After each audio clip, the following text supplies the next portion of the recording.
Class 10th exercise 5.3 का आज हम 11th क्वेश्चन देख रहे हैं। इस क्वेश्चन से आपका बहुत ही इंपॉर्टेंट कॉन्सेप्ट क्लियर होगा। इसमें दिया है the sum of the first n terms of A P is 4n minus n square. What is the first term, what is the sum of first two terms, what is the second term, similarly find the third term and 10th term and nth term. तो मतलब इतनी चीज़ें मैं निकालनी है इस एक information से, जो 4n minus n square, this is the representation of the sum of the n terms. तो स्टूडेंट देखिए क्वेश्चन 11 की जो इन्फॉर्मेशन है मैंने यहाँ लिख के रखी है। Sn ओनली हमको sum of the n terms represent किया हुआ है, बाकी इतनी सारी चीज़ें हमको निकालनी है। तो सबसे पहले तो हम कन्फ्यूज़न क्लियर करें कि an अगर ये होता 4n माइनस n स्क्वायर तो हमारा डिफरेंट तरीके से सॉल्यूशन निकालते। a1 first term, a2 second term, a3 third term, but ये an नहीं है, क्या है हमारा Sn। तो Sn और an में आपको कन्फ्यूज़न नहीं रखना है। तो an में 1 2 3 रखने से सीधे हमें टर्म्स मिलेंगी, बट Sn जो है ये क्या देगा, sum of the n terms. This is the sum of the n terms. तो हम S1 अगर रखते हैं, मतलब n की जगह 1, 4 इंटू 1 माइनस 1 स्क्वायर, तो 4 माइनस 1 आता है 3। तो जैसे हम बोले इसको सम ऑफ दी वन टर्म, तो मतलब सम ऑफ दी वन टर्म यानी क्या हो गया, ये फर्स्ट टर्म ही हो गई। 1 जब रखेंगे तो S1 आएगा, that is the first term. तो हमारा इसका आंसर आ गया 3। तो इसलिए हम इसको क्या लिखेंगे, a1 इज इक्वल टू 3। तो हमारा एक ये फर्स्ट पार्ट आ गया, a1 यानी फर्स्ट टर्म इज 3। नाउ देखिए S2 रखते हैं तो क्या होता है, S2 4 इंटू n की जगह 2 minus 2 square, so S2 will be 8 minus 4 4। अब ये सेकंड टर्म नहीं है, ध्यान रखिए, this is not a second term, this is the sum of the first term and second term. Means हम क्या लिख सकते हैं, a1 plus a2 is equal to 4। तो मतलब दूसरा हमारा आंसर आ गया। एक हमारा ये हो गया था a1 की वैल्यू 3, तो उसको मैं काट रहा हूँ, this is over. a1 plus a2 ये आ गया 4, sum of the first term and second term. तो ये भी हो गया। अब आप a2 भी निकाल सकते हैं इससे, इन दोनों की हेल्प से। देखिए a1 प्लस a2 यहाँ 4 है, तो a1 की जगह मैं क्या लूँगा 3, a2 इज इक्वल टू 4। तो a2 इज इक्वल टू क्या आ जाएगा 1।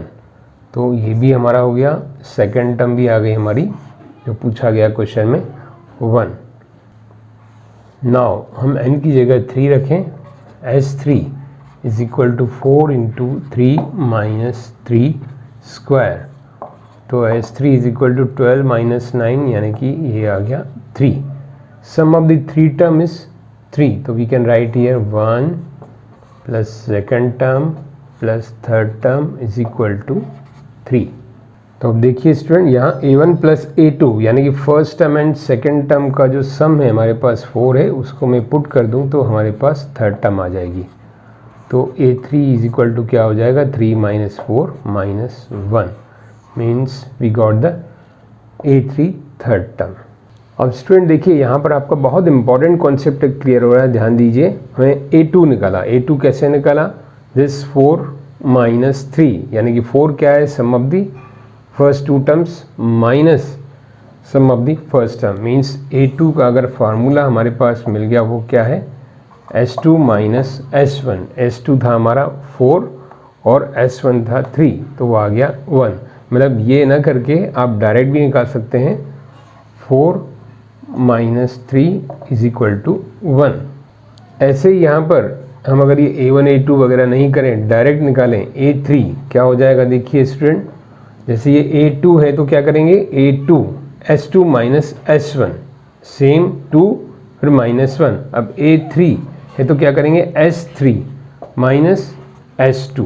अब S3 माइनस S2, S3 क्या था हमारा 3, और S2 देखिए S2 हमारा क्या था 4, तो ये आ गया माइनस 1। हम चाहें तो ऐसे भी कर सकते हैं a1 प्लस a2 करके, क्योंकि यहाँ a1 a2 पूछा था तो इसलिए हमने ऐसा किया। अगर आपसे डायरेक्ट कोई टर्म पूछा जाए तो आप क्या करेंगे, ध्यान दीजिए, इंपॉर्टेंट कॉन्सेप्ट, कोई भी टर्म आपको निकालना है, सम दिया तो sum of the that terms minus उसका पिछला। a3 निकालना है तो sum of the that, means a3 is equal to S3 minus S2, 3 minus 4 minus 1। और एक और बात, इस तरह के क्वेश्चंस जब ज़्यादा हों, डाइवर्सिफाइड क्वेश्चन हो, तो आपको क्या करना चाहिए, उसका AP भी लिख के रखना चाहिए। फर्स्ट टर्म हमारा है 3, सेकेंड टर्म हमारा आ गया था 1, देन अगला टर्म आ गया था -1, तो ये AP बन गई। तो इससे काफ़ी चीज़ें क्लियर होगी। अब जैसे आपको A10 निकालना है, तो आप A10 डायरेक्ट भी निकाल सकते हैं। A10 is equal to A plus 9D, means क्या हुआ, 3 प्लस 9 इंटू कॉमन डिफरेंस क्या है इसका, -2। देख सकते हैं आप, इसको करें या इसको करें, -2, तो मैं डायरेक्ट निकाल रहा हूँ, इट इज़ -15। तो A10 आप क्या आ गया, -15। और अगर इस कॉन्सेप्ट से निकालना है तो भी आप कर सकते हैं। A10 इज इक्वल टू क्या होगा, S10 माइनस S9। आप AP बना के ऐसे भी निकाल सकते हैं, और we can find out by this concept. A10 is equal to S10 minus S9। तो S10 तो मीन्स S10 क्या हुआ, ये 4 की जगह हम रखेंगे, 4 में n की जगह 4 के साथ रखेंगे 10 माइनस 10 स्क्वायर, फिर माइनस S9 मीन्स n की जगह क्या रखेंगे, 9 माइनस 9 स्क्वायर। तो इसको अगर सॉल्व करें स्टूडेंट, तो this will be 40 minus 100 minus 60, इसको करें तो this is coming 45 minus minus plus 45, तो कैलकुलेशन करें इसकी तो आ जाएगा -15।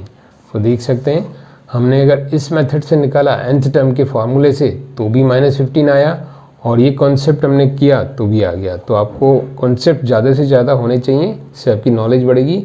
एक तो ये है रेगुलर, और ये A10 is equal to S10 minus S9 से हमने निकाल लिया। तो आप किसी भी मेथड से इसको करके शो कर सकते हैं। तो A10, एक A10 भी हो गया, अब बचा AN। अब स्टूडेंट देखिए, अब बचा है AN। तो AN के लिए मैं रिकमेंड नहीं करूँगा कि आप यहाँ n की जगह n रखें, n-1 रखें, काफ़ी tedious होगा। तो डायरेक्ट ही हम यहाँ से निकाल लें AP से A plus n-1 into D। तो AN is equal to this is 3 plus n-1, D जो है इट इज -2।